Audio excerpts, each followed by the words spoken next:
Concerns that there are foreign governments pressuring the United States to make concessions on terrorism.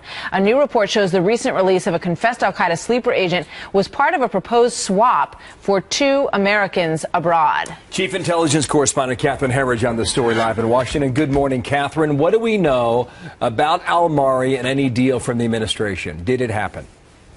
Well, Bill, right after 9/11, Ali al-Mari was pulled over for a routine traffic stop in Peoria, Illinois, and when cops got to his modest bungalow, they found a briefcase full of cash. Al-Mari was held as an enemy combatant and then ultimately transferred to federal courts, where in 2009 he pled guilty to providing support to al-Qaeda. He went to their training camps and was sent to the U.S. as part of a second wave of attacks.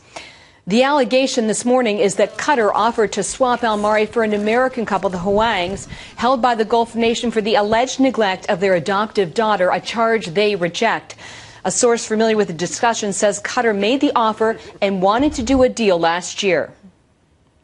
During meetings on Matt and Grace Huang with the State Department, U.S. Ambassador at the time, Susan Ziadi, was in her office talking to some Qataris when the Qataris floated the idea of a prisoner swap, specifically mentioning al-Mari. When Fox News asked the State Department about the al-Mari transfer last week, a spokeswoman there said that they simply had nothing to do with it. For some context, after his sentencing in 2009, he was given credit for time served, so that would put his release date from the Supermax in Colorado as 2016, not this year, Bill. What's the position of the administration on this issue, Catherine? Well, a Justice Department spokesman, said al-Mari completed his sentence and got credit for good behavior. And just after he was escorted by Homeland Security agents on his flight to the Middle East on January 16th, a senior advisor to the president defended the transfer.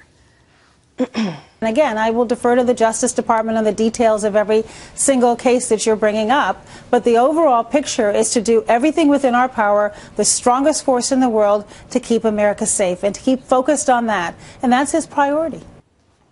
But here's the thing. Al-Mari is directly connected to the 9/11 architect Khalid Sheikh Mohammed, a former senior defense official with the Bush administration who was involved in al-Mari's case, said the transfer would need approval at the highest levels of the administration.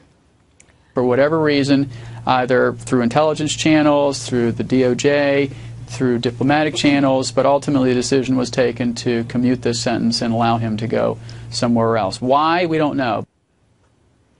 So the question is whether even the suggestion of a deal is what may have opened the doors to get that release. And as I mentioned, the Justice Department says he got time for good behavior. But that said, he did plead guilty to being connected directly to al-Qaeda in the second wave of attacks after 9/11, Bill. A lot of questions. Catherine Herridge, thank you in Washington. You're welcome. There.